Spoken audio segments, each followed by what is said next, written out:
So John, tell me about the Piano Orphanage Project and what happened. The Piano Orphanage Project was a great idea that will now never be. A few years ago, some students and I had come up with a great idea to bring piano lessons to orphans. You know, we had realized that the basic needs of orphans are really oftentimes focused on, but who looks out after them for, you know, the things that some of us that have been more privileged get exposed to, like piano lessons and the arts. Right. So we were in a great position to be able to do something about that. And that's where this whole idea started. So when we came up with the idea, we started to form the 501c3 and had started to form a board. And this board was comprised of a lot of well thought of professionals in their respective industries. One of those people was a lady who had worked as a major gift donor officer for large corporations, you know, 2 large corporations for 25 years. And she had volunteered to do our fundraising for us. Well, right at the time where we were starting this, the economy tanked. And so she said that this was just not a good idea to start approaching, you know, different companies who could help it, you know, fund the project and help endow it.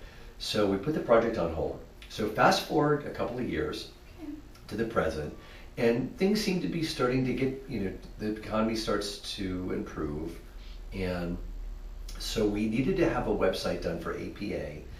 And the designer said that if she did both of the sites, the APA site and the pianoorphanageproject.org site, she would give us a discount. Okay, that makes sense. Yeah, so it seemed to make sense for, you know, for us to let her go ahead and to start to develop a prototype website. And we didn't have any of the elements in place, of course, because we didn't, you know, we hadn't started soliciting for monies or, you know, going, you know, to corporations. But she needed to have things in place. You know, she needed to have the number of pages that the site was going to be, and what elements were going to go on what pages, and, you know, do we need a contributions page? Do we need to have a logos page? So as we were making those decisions, as she needed them to be related to her at the point that she was, you know, creating the site, you know, we were, you know, trying to do the best we could, and, you know, foreseeing what it is that the site should be, and you know, what elements should be on the page. So she developed this prototype site. It was just a mock-up, but she pulled, you know, logos from local corporations that we would eventually be approaching, and put those on the corporation site, page of the site, and pulled up again other elements like pictures and, you know, other things that she would need as placeholders on the site. And that's when the reporter at that point decided to get involved in investigating this Piano Orphanage project. And he elected to make it seem like the, you know, the project was already in operations, and at first, you know, made the assertion that we were accepting large amounts of money from these corporations just by the mere fact that we had a mock-up site that we had been working on.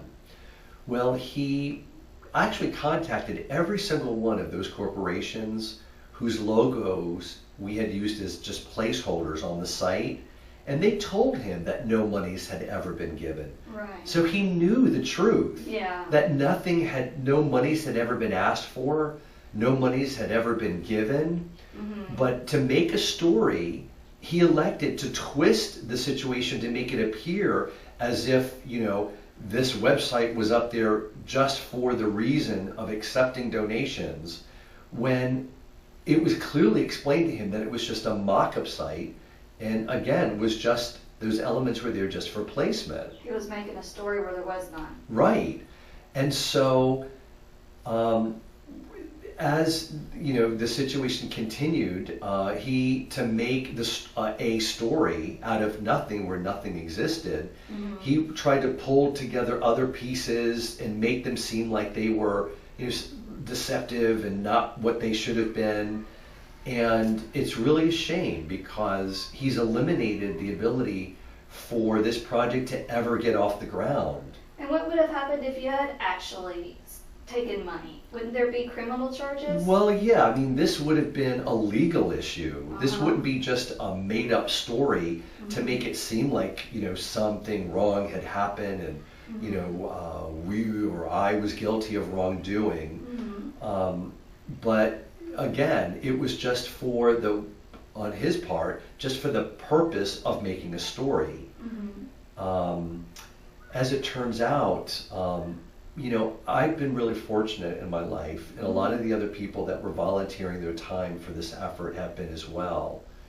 And we wanted to give back. This was our way of giving back for what we'd been given. Mhm. And it is shameful on his part Right. that he's ruined the ability for this project to ever get off the ground. Because once it's been tainted, like he did, it's hard to overcome that kind of just that kind of